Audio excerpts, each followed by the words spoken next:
Okay, if you play the clarinet, you know the feeling all too well. That tiny little piece of cane, it can be the absolute secret to your best performances and, let's be honest, your most infuriating practice sessions. So today we're going to dive into Michael Drapkin's fantastic guide on how to finally master the clarinet reed and hopefully turn all that frustration into a skill that you actually control. I mean, this quote just says it all, doesn't it? Have you prayed to the reed god? Every single one of us has been there. You're cracking open a new box, just crossing your fingers, hoping for one good one.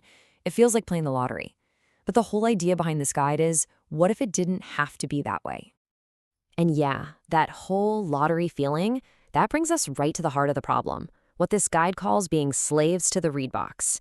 It's a universal frustration for pretty much every clarinetist on the planet. The source material really nails it here. Most of us really are slaves to the reed box.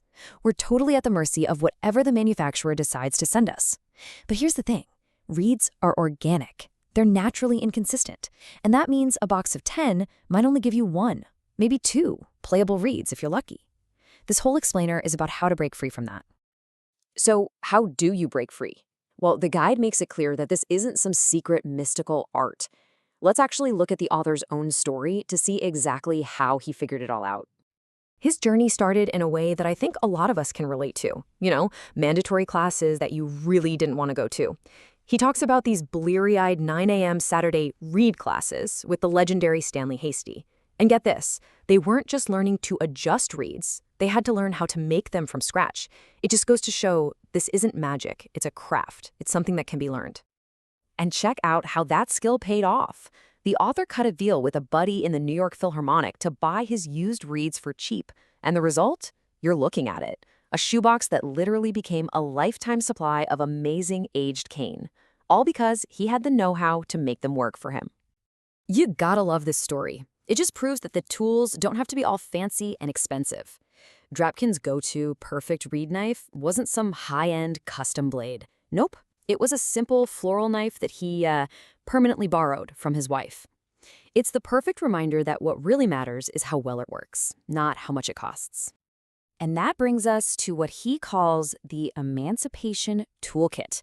And you're about to see you do not need a whole workshop full of pricey gadgets. In fact, the philosophy here is the exact opposite. The toolkit for your reed freedom is shockingly simple. All you really need is a sharp folding knife, a flat acrylic plaque to work on, and a couple different grits of wet/dry sandpaper. That is it. Seriously, all of this stuff is cheap and super easy to find. Now, this is just as important, knowing what not to use. Stay away from reed clippers. They just crush the delicate fibers at the tip. And please, forget those crazy expensive samurai knives, the reed profiling machines, all the measuring gauges. They're mostly a waste of time and a huge waste of money. Simpler is better. Here's a perfect example of what the guide is talking about. This simple, inexpensive folding knife does the job perfectly. The message could not be clearer. Spending a ton of money on a knife doesn't make you any better at fixing reeds. A sharp, reliable blade is all you actually need. Okay, this is a great question, right? Because sharp can feel kind of vague. How do you test it simply and accurately without any special gear? Well, here's the secret. It's called the thumbnail test. You just gently brush the blade upwards against your thumbnail. If it's sharp, it'll kind of tug or gently scrape the surface of the nail. If it's dull, it'll just slime right off without catching at all. It's a super simple trick that totally demystifies blade sharpness. So, just to really hammer this home, why are these simple tools better? Well, a reed clipper is basically barbaric. It just crushes the cane. And reed rush, which is the traditional tool, is just way too inconsistent. Sandpaper, on the other hand, gives you precise, repeatable control every single time. All right, you've got your tools. Now what? How do you actually use them? Well, it's not about just scraping away randomly. It's about a deliberate, repeatable process that you can master. So the guide introduces this proven method from, of all places, the world of manufacturing. It's called the Deming Cycle, or PDCA for short. It stands for Plan, Do, Check, and Act. It's just a simple loop that's designed for continuous improvement, and it turns out it's perfect for working on reeds.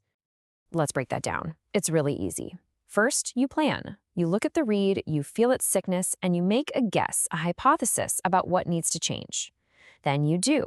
You make one tiny adjustment with your knife or your sandpaper. Next, you check. You play the reed and you listen carefully to the results. And finally, you act. Based on what you just heard, you either decide the reed is good to go or you loop right back to the planning stage for the next tiny adjustment. So what's the whole point of this cycle? What are we trying to achieve? It's one word: balance. You're trying to get both sides of the reed to vibrate evenly at just the right strength for your mouthpiece and your embouchure. A balanced reed is a fantastic reed, and this process is how you get there. And there you have it. It's not about praying to the reed gods. It's not about getting lucky with the next box. It's about having a few simple tools and a clear, repeatable process.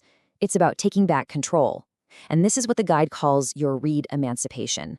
The only question left is, are you ready to be free?